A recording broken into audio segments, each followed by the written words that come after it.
इधर पश्चिम बंगाल में अवैध बांग्लादेशियों के खिलाफ एक्शन हुआ और उसके बाद भगदड़ मच गई। अब घुसपैठिए बंगाल से अपना बोरिया बिस्तर समेटकर भाग रहे हैं। अब घुसपैठियों के बिहार समेत कई राज्यों में घुसने की सूचना है। पश्चिम बंगाल में बीजेपी की सरकार आने के बाद अवैध घुसपैठियों के खिलाफ ताबड़तोड़ एक्शन जारी है। कार्रवाई के डर से अवैध बांग्लादेशी अपने मुल्क वापस बांग्लादेश लौट रहे हैं, लेकिन अब इनपुट मिला है कि घुसपैठिए बंगाल छोड़कर अलग अलग राज्यों में घुस सकते हैं। सबसे ज्यादा बिहार में घुसपैठियों के घुसने की आशंका है, जिसके बाद बिहार से लगती सीमा पर अलर्ट है।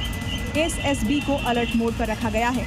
वहीं नेपाल सीमा पर नेपाल पुलिस पर बांग्लादेशियों के घुसने को लेकर सतर्क हो गई है।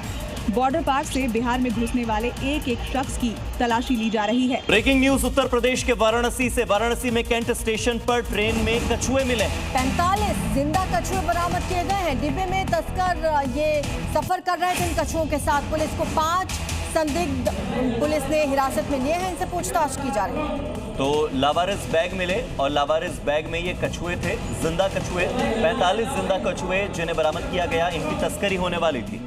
खबर उत्तर प्रदेश के मुजफ्फरनगर से, जहां पर करोड़ों की ठगी पर एक्शन हुआ। शातिर ठग निखिल को गिरफ्तार कर लिया गया। दरअसल फेसबुक पर गीतिका बनकर दोस्ती की थी।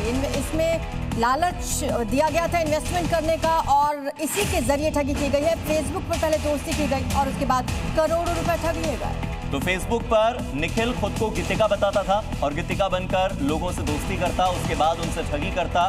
ठग निखिल पर कई राज्यों में 40 से ज्यादा साइबर केसेस दर्ज हैं।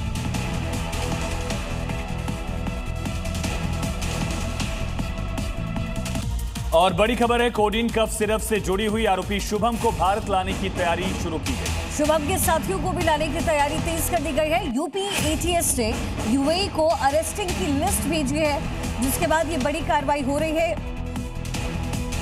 तो शुभम पर आरोप है कि कोडीन कफ सिरप कांड का एक तरह से सरगना है। कई गंभीर आरोप से लगातार पुलिस उसके ठिकानों पर दबिश भी दे रही थी, लेकिन वो विदेश में छिपा हुआ है। और अब देखते हैं देश की राजधानी दिल्ली से जुड़ी हुई इस वक्त की 5 बड़ी खबरें। दिल्ली के साकेत इलाके में 5 मंजिला इमारत गिरने से 6 लोगों की मौत हो गई और कई लोग घायल हुए हैं।